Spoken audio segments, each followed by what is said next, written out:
Welcome to episode 3. We're currently working on a row housing neighborhood. So that's what we're going to have for now. Obviously, row housing is instantly out of demand and they're not going to fill in all of those plots, but over time I'd like them to. And you can see row housing is this very thin shape and it will be in rows and it looks really nice when they're all filled in. So that will be our row housing neighborhood, our slightly higher density neighborhood. And like I said, as we move closer and closer to the coast, we're going to get higher and higher densities. So maybe our next grid will be even smaller and we can get medium density housing. We will see and play it by ear. Commercial demand is high as well, and I think we might put a little bit of commercial in this new neighborhood we've made. Again, just so they don't have to drive so incredibly far away just to go shopping. And right in the middle here is perfect. And demand for everything is absolutely low right now. I'm sure it will shoot up any second now. But I'm just glad people are moving in. Let's take a look at our traffic because we did add a roundabout here and there. And even here, are people even using this intersection? That took me a little bit longer than I'm willing to admit. Let's take a look. It looks like they are. It looks like there's a fair amount of traffic there, and around 80% is quite solid. The heavy points down here in the edges of our city aren't as heavy anymore. It's looking good. I do think we need to get a bridge here eventually. Maybe that's something we can do next episode and start expanding this down here.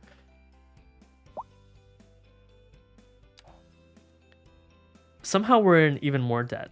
That's fine, because one thing I'd like to do is I think it's time to start generating our own electricity, and we're going to do this by buying a small coal power plant. So let's place this near our transformer station, right about there, and let's bring it down. And you can see instantly that the flow of electricity is now moving away from our city rather than towards our city. And this is something you can also see in the budget where it says service trade, which will change any moment now. You have to believe me. There we go. So from 0, we're now making 31,000 from selling our electricity. Now, does this 31,000 or 30,000 outweigh the upkeep costs for this building? It does not. But I suspect that we're still saving money compared to buying all of the electricity. We were at 48,000 just momentarily ago. And remember when I said that at 35,000, we can think about placing our first police or fire station. I think we're going to go with the fire station first, just because, yeah, people can complain about crime, but you can't really complain about fires when the fire has killed you. So we put down the fire station, it gets everything green. I'm just thinking of a good spot to get it. And maybe we can place it towards in the middle now that we have this entire community here. And how about right... Oh, this is tough. How about right there? Right near our main road of Broad Street, and not close to too many houses, just a few.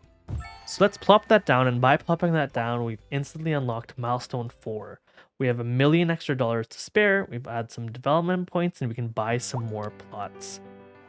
We've also unlocked parks, which are excellent, and we will be placing those down immediately, and public transportation. Now, often with public transportation, I always rush to get it done, put it down as fast as possible, get the people using it. But again, this doesn't make a lot of sense. If we hover over it, the upkeep for this is $62,000 a month. That would be doubling our current expenses, which isn't something we can afford at the moment. And also, we don't even have 2,000 people in our city. Do you think you guys can remember the last time you were in a city and you had a metro and bus station and the city's population was only 2,000? While this does help reduce traffic, I don't think we have enough traffic to be reduced. And we will be waiting a little while before putting down our public transportation. However, parks are extremely important, so let's run the simulation a little bit. You can see that we also have a new zoning thing, which is offices. I love offices. I love the way offices look. And this is just something that I like to do. And I don't know if this is correct or not. but I always make my office tax negative 10% at the beginning. I want my townspeople, I want the people of Hardwood to want offices. They look better than industrial and they pay more taxes than industrial. And I think the best spot might be along here to make a small little office area. But first, grain farming. I told everyone that the focus of this episode would be industrials. We're going to put down our grain farms here and we're going to put down our forestry farms here. Let's start with the forestry. And obviously we can pull one up here too, but I don't think we need to do that just yet. So let's take a look. Let's bring that here, bring that here, and complete. And you know what? I changed my mind. Let's put one here as well. Because like I said, we will export the extra materials and hopefully make a little more money off it, off of the taxes. Excellent. And also grain. So grain, we had a huge area here. So let's bring a road down.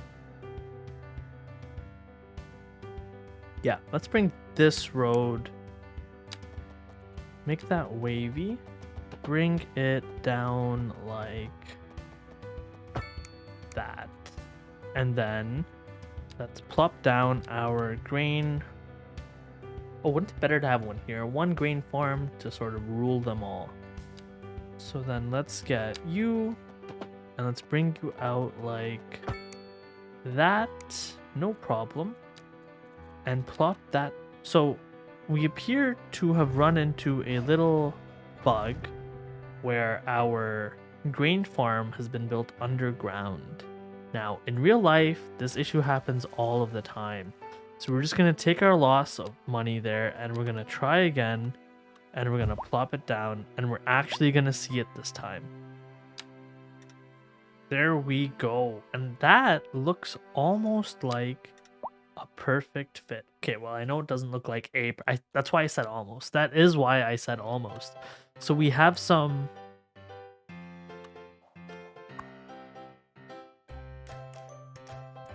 So, this is the type of thing that in your City Skylines journey is going to happen often.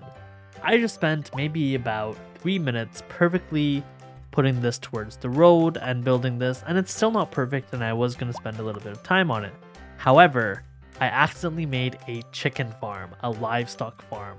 And if you guys remember, I didn't want a livestock farm, I wanted a grain farm. Which is fine, it's not a big deal, we'll lose a little bit of money, in the long term we'll be earning money. However, this happens. In real life, all the time, you will initially build the building underground by mistake, and then demolish it only to build the wrong building next. And that's just a part of life, and this is something that the kids these days don't understand.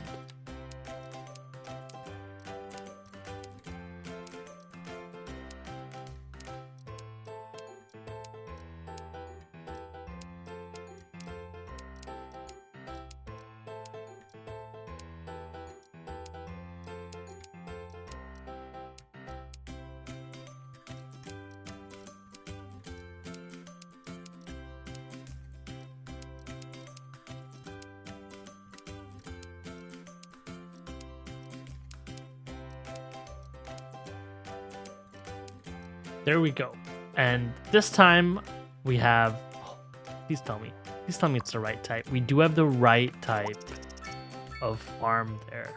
And eventually maybe we can get another chicken farm in here, a livestock farm, but not yet. I think I've had my fair share of zoning. And do we have access to, we do have access to the production panel now. And you can see that for grain and livestock, we are producing our own. However, we're not producing that much. We're only slightly impacting our deficit, and this will change over time based on our residents' needs. However, for timber, we're not losing as much as we're creating, and we're therefore exporting it. We're exporting 36 tons a month. And this just reduces how many trucks are coming into our city compared to how many are going between our city towards their needs. And also how many are leaving our city, and hopefully we're getting a little bit of taxes from that. As you can see, they're loving the row houses. The row houses are fitting in. Now, I do want to focus on parks a little bit. Let's open up our park screen, and we have access to 1, 2, 3, 4 to 5 parks. However, we do have development points, and I think putting points into park maintenance, large parks, and sports parks are excellent ideas. We can't afford to go further, but this is what we will stick with now. So let's think this through. Near our elementary school, I think it would be a good idea to put a small playground. And I know the school has its own playground. However, where I live, there are many playgrounds around my schools. So let's put that down there. As well as a basketball court, because as a child, I loved putting down and playing basketball with my friends. So let's put that down there. So after school, they can not only go to their small playground, but they can also play basketball with some friends. And I do have plans to create paths in between these houses and make a small, larger park here. However, not just yet. Then we'll move on to our high school, which already has such a large sports field. However, let's put down yet another basketball court, because who doesn't like a little bit of basketball? In fact, let's put 2 back-to-back courts. And then a skate park, because you know how those kids are. So next to the sports field, we can throw down a quick skate park. And hopefully this attracts the kids to be a little more active and play after school some more.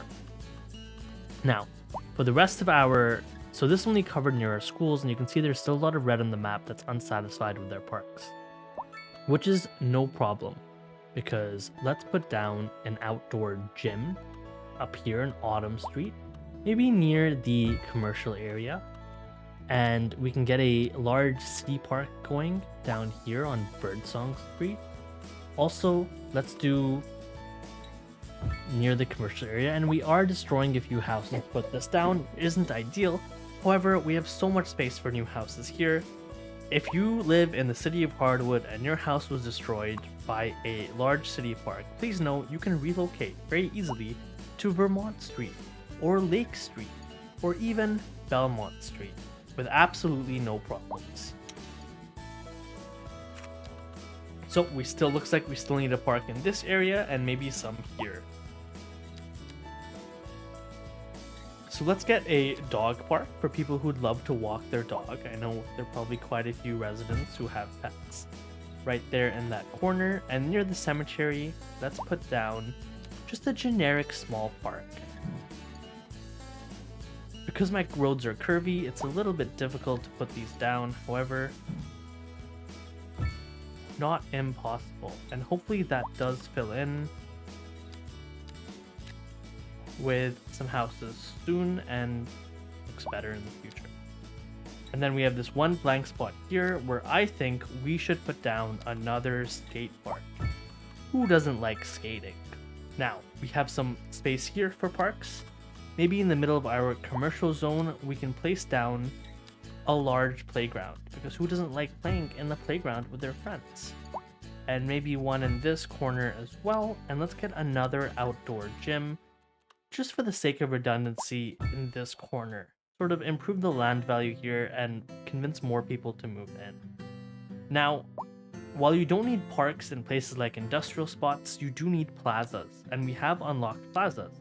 So we have a large plaza here with a fountain in the middle for people to go through during their lunch break and whatnot. And it is quite large, so let's put it down. Let's put down a small plaza instead. We'll put one there, and let's put one all the way here. And as you can see while on our park screen, the roads are all green. Everyone in our city is within walking distance to either a park or plaza at all times. And that's important. People need a place to lay back and rest. And demand is high for everything. We have a demand for high density residential. We have commercial demand. We have industrial demand. And office demand. And offices is something I did talk about, so I do want to put these down, because you can see for offices, I have negative taxation, which incentivizes people to come and build their offices here. In terms of our budget, we're only $33,000. We're only losing $33,000 a monthly, which is very little. It's a drop in the bucket, and I'd like to keep it this little, which is still why I'm not going to plan and touch public transport. However, I do think it's time to put down garbage management, as well as, because we put down all these parks, we need a park maintenance depot. We need someone to come and clean these parks and make sure that they're working well. And I think a great spot for this could be all the way here. However, these do make noise, and they do have an upkeep of 40,000 a month. And I don't think I should put them here actually, just because of the noise that they make, and I might put them near this industrial loud area instead. So what if we put them right here between Poplar and Strawberry Street, and plop that down? And hopefully they'll keep our parks running, and our budget did get hit by that a little bit, but that's no problem. Now, before ending this episode, I'm going to create a quick area for offices, and because the industrial demand is so high, let's quickly just color this in and give the people what they want.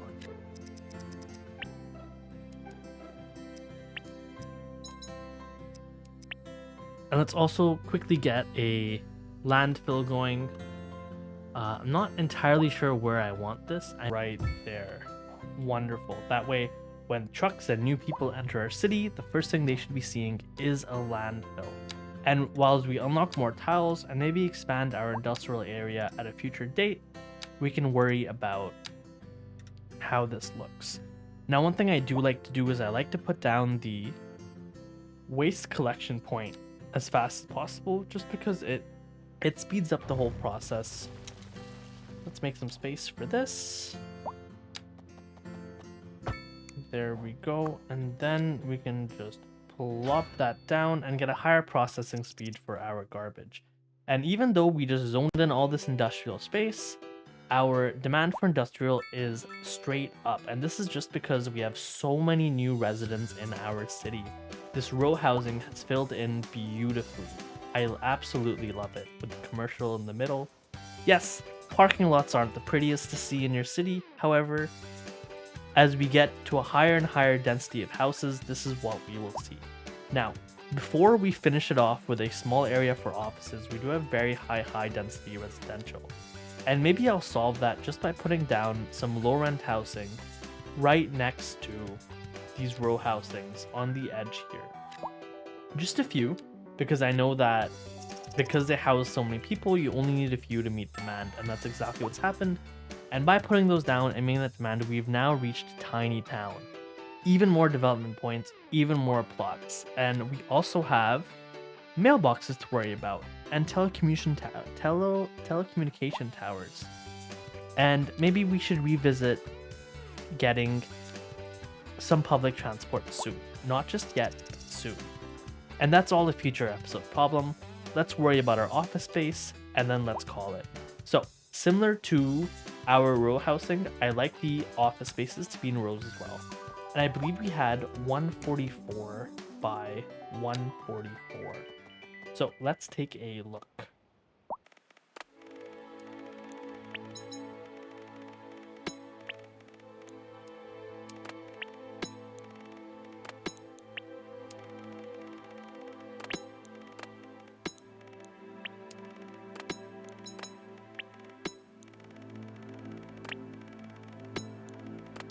So again, because this area is so hilly, it doesn't need to be perfect, and I sort of played into the fact that it was hilly and made it a little wonky on purpose, because it's better to have something look a little weird on purpose in your cities rather than have something just look weird while you're trying to make it look nice.